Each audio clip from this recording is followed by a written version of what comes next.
Saya Fuad dari Surabaya. Masya Allah. Ada orang ya, Fuad dari Surabaya. Antum, dari Surabaya langsung ke sini? Oh, tinggal di sini. Baik, berarti saya Fuad dari Tanah Kusir. Ya, lahir di Surabaya, tinggal di Tanah Kusir. Taim. Oh, baik, saya samarkan saja ya untuk ininya karena pertanyaan bagus sekali. Bagaimana kalau ada orang tua atau kerabat yang sekiranya sudah tidak punya kemampuan normal seperti yang lain, seperti misalnya ada stroke ya, kemudian ada kondisi-kondisi badan yang terasa tidak sempurna. Bagaimana hukum sholatnya? Baik, kalau memang dia masih sadar, ada kesadaran yang penuh, sekalipun misalnya badan ada kesulitan di situ, maka di sini Anda bisa bimbing dia. Salah satu bimbingan, misal, sholat itu sangat fleksibel. Yang penting dia tunaikan.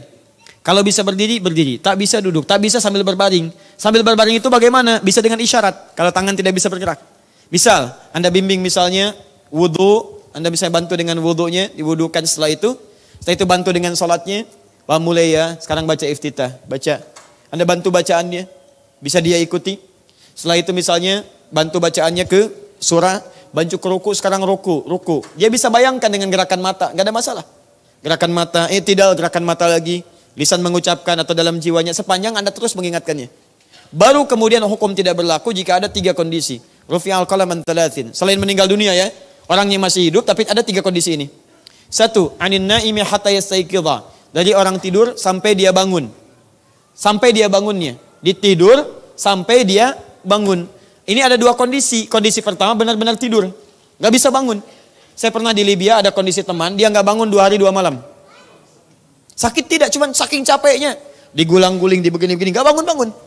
Setelah 2 hari 2 malam dia bangun. Setengah Ashabul Kahfi. Ya, jadi betul. Sifatnya. Baik ya. Baik.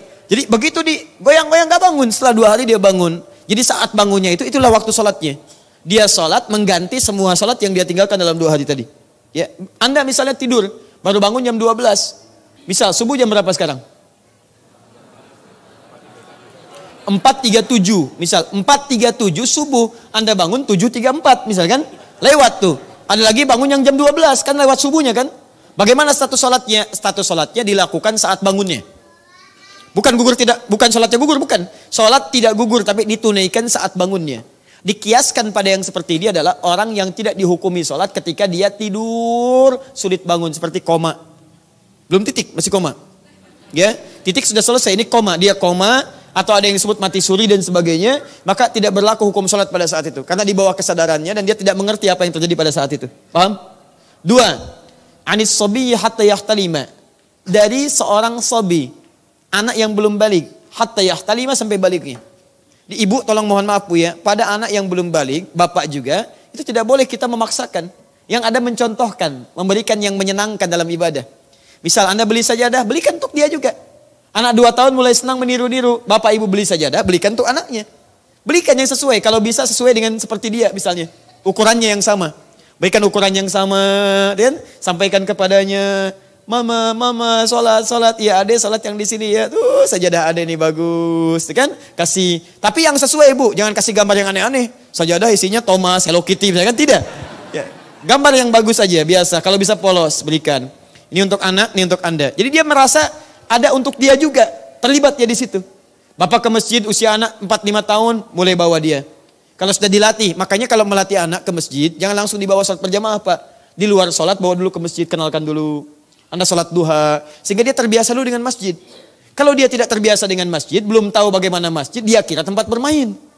Begitu datang ke masjid, nah permainan dia yang tidak wajar. Zaman Nabi anak-anak ada Pak yang merangkak, tapi tidak mengganggu pada yang lain. Ganggu naik misalnya ke kepala Nabi, ke kakeknya ada. Naik, kemudian kadang-kadang main-main di sekitaran, gak ada masalah. Gak ada masalah, itu enak Pak kalau Anda tidak mendengar suara anak di masjid, rugilah, rugi. Tapi yang paling bagus adalah diajarkan dulu datang ke masjid, kenalkan dulu. Ya, saya coba praktekkan itu dan alhamdulillah bawa ke masjid. Nah, ini mimbar ya. Ini ada orang yang naik khutbahnya di sini. Ini tempat imam ya. Kalau ke masjid masuk kaki kanan ya, keluar kiri. Kalau mau lari jangan kencang-kencang, larinya di sebelah sini nggak boleh lari. Dan manfaatnya alhamdulillah. Begitu datang, masuk, sholat di samping, dia keluar, dia masuk, dia jalan, lari di tempat yang kami tunjukkan mesti berlari. Alhamdulillah. Tapi kalau Anda nggak ajarkan, semangat saja yang muncul, begitu diajak, kebiasaan di rumah lari, ke masjid lari. Lari. Dan yang paling persoalan adalah kalimat orang tua yang kadang tidak tepat. Kamu ini di rumah, Masya Allah, ribut saja. Sana, main ke masjid. Main ke masjid. Di ke masjid bukan disuruh sholat, disuruh main dia. Makanya jangan salahkan ketika anak ke masjid main. Ya, jadi jangan salahkan kalau ada anak-anak ke masjid, nggak boleh. Justru itu bagian yang terpenting untuk memberikan pendidikan. Cuman orang tua mesti mengerti bahwa dia kenalkan dulu sebelum ibadah yang semestinya. Paham ya? Baik. Nah, dikiaskan adalah kondisi anak-anak belum balik. Dikiaskan ke sini, maaf, kondisi orang balik yang pikirannya masih seperti anak-anak. Ada. Di pikiran belum berkembang dan sebagainya, belum paham. Nah, itu nggak boleh dipaksa. Karena dia sedang diangkat dia keadaannya. Maaf ya, misal ada yang sebagian misalnya agak berkembang lambat dan sebagainya. Nah, itu dia dibimbing. Bimbing sholat, bimbing pelan-pelan dan sebagainya. Tapi seperti Anda merawat anak-anak. Maaf ya, karena rufi al-kalam. Yang ketiga, anil majnuni hatta yufiqa. Dari orang yang benar-benar terganggu jiwanya. Benar-benar terganggu. Bukan yang setengah sadar, badan kekar macam-macam gitu kan, wajah beringas dan sebagainya. Bukan. Jadi ini yang memang terganggu keadaan jiwanya, sulit terkontrol, itu dibantu untuk sembuh. Bantu dia. Dan jangan dimainin, awas. Kata para ulama, orang yang bermain dengan orang gila, itu sama dengan gilanya. Bahkan lebih gila dibandingkan orang gila. Jangan memperolok-olok, gak boleh. Ya. Dan saya tidak senang dengan kata-kata seperti itu. Ya, saya senang dengan kalimat-kalimat yang lembut lah, yang halus. Kita bantu dia, kembalikan lagi. Mungkin ada depresi, mungkin ada satu kejadian yang membuat dia tidak ingat dan sebagainya. Maka hukum orang seperti itu, kalau berbuat baik tidak ada pahala, berbuat salah tidak berdosa. Kalau Anda misalnya punya mangga, dia iseng-iseng melempar mangga. Sambil senyum, lempar cari mangga. Nah itu Anda gak usah larang. Karena Allah pun tidak menghukuminya. Hei, gila kamu ngambil mangga. Emang, bisa gitu kan?